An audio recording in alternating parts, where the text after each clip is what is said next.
പ്രിയപ്പെട്ടവരെ, ഗുരുവായൂർ ക്ഷേത്രത്തിൽ പോകുന്നവർക്കറിയാം, ഭഗവാനെ ഒന്ന് കണ്ടു തൊഴണമെങ്കിൽ മണിക്കൂറുകൾ ക്യൂവിൽ കാത്തു നിൽക്കേണ്ട അവസ്ഥയാണ്. എന്നാൽ ഇനി മുതൽ അത്തരത്തിലൊരു ബുദ്ധിമുട്ടുകളൊന്നും കൂടാതെ നിങ്ങൾക്ക് വളരെ വേഗം തന്നെ ഭഗവാനെ, ഗുരുവായൂരപ്പനെ കണ്ടു തൊഴുത് മടങ്ങാം. ഈ ഒരു സന്തോഷകരമായ വാർത്തയാണ് നിങ്ങളുമായിട്ട് പങ്കുവെക്കുന്നത്. അതെങ്ങനെയാണെന്ന് പറയാം. KSRTCയുടെ ബഡ്ജറ്റ് ടൂറിസം പദ്ധതി പ്രകാരം നിങ്ങൾ ഗുരുവായൂർ സന്ദർശനം നടത്തുകയാണെങ്കിലാണ് ഇത്തരത്തിലൊരു സൗകര്യം ഉണ്ടാകുക. അതായത് KSRTC ഗുരുവായൂർ ദേവസ്വവുമായിട്ട് ഇത് സംബന്ധിച്ച് ഒരു ടൈപ്പിലെത്തിയിരിക്കുകയാണ്. ഇത് അറിയിച്ചിരിക്കുന്നത് ഗതാഗത വകുപ്പ് മന്ത്രി ഗണേഷ് കുമാറാണ്. അദ്ദേഹം പറയുന്നത് പ്രകാരമാണെങ്കിൽ ഏതാണ്ട് 40 പേരാണ് ഈ ബഡ്ജറ്റ് ടൂറിസം പദ്ധതി പ്രകാരം KSRTCയിൽ ബസ്സിൽ ബുക്ക് ചെയ്ത് പോകാൻ പറ്റുന്ന ഒരു കണക്ക്. 40 പേർക്കാണ് പോകാൻ പറ്റുന്നത്. ഇത്തരത്തിൽ പോകുന്നവർക്ക് ഗുരുവായൂർ ക്ഷേത്രത്തിനടുത്ത് തന്നെ ഒരു ഡോർമെറ്ററി സൗകര്യം ഉണ്ടാകും. നിങ്ങൾക്ക് ടോയ്ലറ്റിൽ പോകാനാണെങ്കിലും കുളിച്ച് ഫ്രഷ് ആകാനാണെങ്കിലും ഒരുങ്ങാനാണെങ്കിലും ഒക്കെ അവിടെ ഒരു സംവിധാനം ഉണ്ടാകും. AC റൂമുകളുമായിരിക്കും. അവിടുന്ന് ഫ്രഷ് ആയി കഴിഞ്ഞാൽ ഒരു പ്രത്യേക ക്യൂ ഉണ്ടാവും. അത് ഇത്തരത്തിൽ പോകുന്നവർക്ക് മാത്രമുള്ള ക്യൂ ആയിരിക്കും.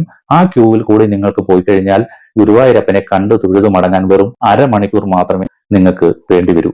അതിനുള്ളിൽ ഭഗവാനെ കണ്ട് തിരിച്ച് സുഖമായി തന്നെ മടങ്ങാം എന്നാണ് മന്ത്രി പറയുന്നത്. എന്തായാലും വളരെ നല്ലൊരു കാര്യമാണ്. ഒരുപാട് പേർ ഈ ഒരു കാര്യം പ്രയോജനപ്പെടുത്തും. ഗുരുവായൂർ സന്ദർശനം നടത്തുന്ന ഭക്തരെ സംബന്ധിച്ച് മന്ത്രി ഗണേഷ് കുമാർ അനുവദിച്ച ഈ ഒരു കാര്യം എന്ന് പറയുന്നത് വലിയ കാര്യം തന്നെയാണ്. പ്രത്യേകിച്ച് സ്ത്രീകൾക്ക്, പ്രായമായ അമ്മമാർക്ക് ഒക്കെ വളരെ സന്തോഷകരമായ, ഏറെ പ്രയോജനകരമായ ഒരു കാര്യം തന്നെയാണ്. മന്ത്രിയുടെ വാക്കുകൾ നമുക്ക് കേൾക്കാം.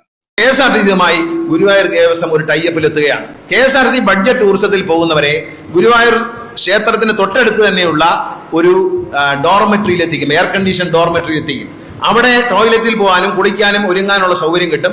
അവിടെ നിന്ന് കുളിച്ച് വൃത്തിയായി അവിടെ നിന്ന് ഒരു പ്രത്യേക ക്യൂവിലൂടി, ഈ 40 പേരാണ് പോകുന്നതെങ്കിൽ അവരെ BTC എടുത്ത് പ്രത്യേക ക്യൂവിലൂടി ഗുരുവായൂരപ്പനെ ദർശിച്ച് അരമണിക്കൂറിൽ പുറത്തേക്ക്. എന്തായാലും KSRTCയുടെ ഈ ഒരു ബഡ്ജറ്റ് ടൂറിസം പദ്ധതി എല്ലാവരും പ്രയോജനപ്പെടുത്തുക. ഭഗവാനെ കണ്ടു തൊഴാൻ ഗുരുവായൂരപ്പൻ തന്നെ എന്താ പറയുന്ന ഒരവസരം മന്ത്രി ഗണേഷ് കുമാർ വഴി അല്ലെങ്കിൽ KSRTC വഴി നമുക്ക് ഒരുക്കിയിരിക്കുകയാണ്.